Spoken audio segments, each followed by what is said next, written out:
Hey guys, and welcome back to Misha's Corner. So today I'm going to show you how to make this easy, simple version of lo mein, vegetable lo mein, as well as some easy, simple teriyaki chicken legs. So let's get into it. And of course, you already know you want to start off with some clean chicken.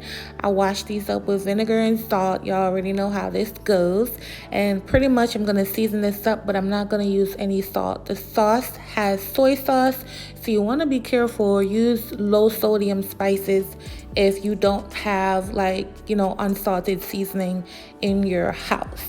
So I'm using my green seasoning, low sodium, Creole, onion powder, garlic powder, and I'm going to pop that in the oven. So now let's work on the sauce. Y'all, look in the top left corner, you can see my chicken in the oven. But these are the ingredients for my sauce. I'm just going to pack it all into this little pot. And we're going to simmer it on the stove. So I'm starting with some butter, about a knob, so that will be about a tablespoon. Lots and lots of garlic. I'm not using all that garlic, you guys. I'm making like 4 recipes today, so I chopped my garlic ahead of time. I'm going to add my sambal, my soy sauce, my brown sugar, some hoisin, some sesame oil, just the usual suspects. Hoisin, I know someone's probably going to be like, girl, what? It just adds that little oomph, adds razzle dazzle to the sauce. So I added it. After about 5 to 6 minutes, this is what it looks like. The longer it sits, the thicker it will get.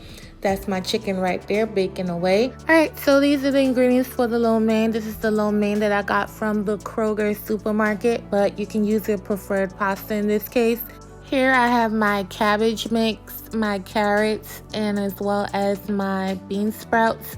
But you can pretty much put whatever vegetables you prefer, but these are the ones I chose to go with simply because I'm also making chicken, so it worked out.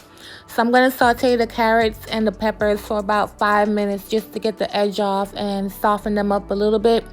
And then we're going to make the sauce, which I'm about to do right here. I'm going to add my cornstarch, brown sugar, some garlic, of course. You already know this whole dish is just covered in garlic, and it's just so good and delicious, by the way.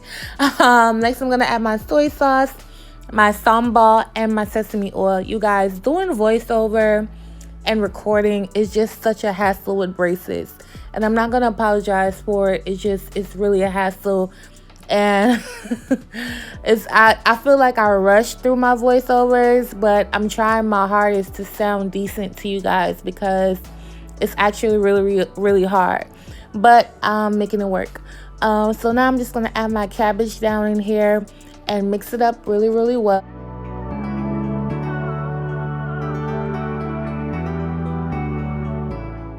Alright, so now I'm going to add my bean sprouts, and the time frame between the cabbage and the bean sprouts is about 2 minutes. I did not cook those two things long at all. It was only like 2 minutes, real quick, medium-high heat, and I'm just letting it go. Now I'm going to cook the pasta. The pasta comes in like bundles, and it has like 5 bundles, so I cooked 2 bundles, and it was spot on.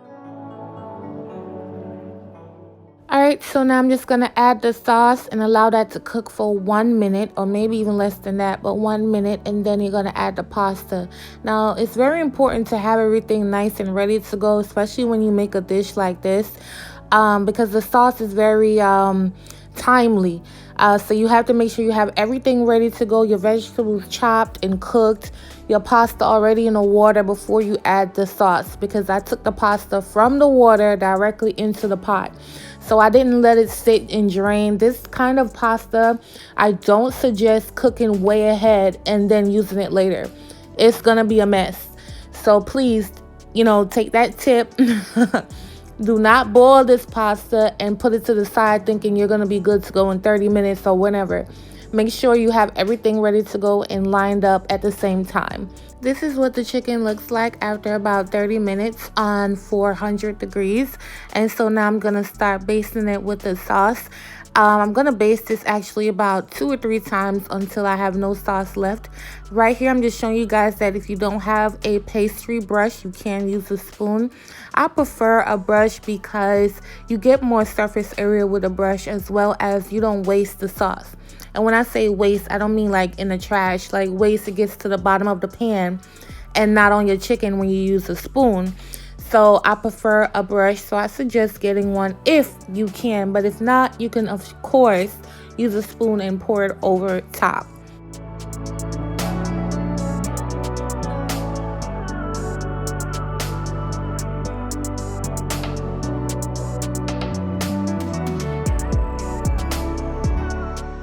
All right, 20 minutes later, this is my last coating, and as you see, the sauce is a lot thicker because it's been sitting and cooling. So look how pretty and amazing this chicken looks. First of all, the chicken was so good, you guys. It might not be 100%, you know, authentic, but it's really good. And I just suggest that you make it because I think your family as well as yourselves will enjoy this chicken recipe. Alright, so now I'm just going to plate this up nice and pretty. Again, you know, I just got my braces tightened, so if I was slurring or had a stronger lisp than usual, then that's the reason. Again, I'm not going to apologize for it. It's just, it is what it is. And so I'm going to plate this up and let you guys see what it looks like. Look at this chicken, honey. The chicken is definitely the star of the show. The chicken was delicious. It was moist. It was tangy. It was slightly sweet.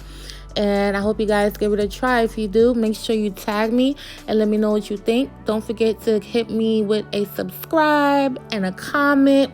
And let me know what you think below about this recipe today. Love you guys, and I'll catch you on my next video. Bye.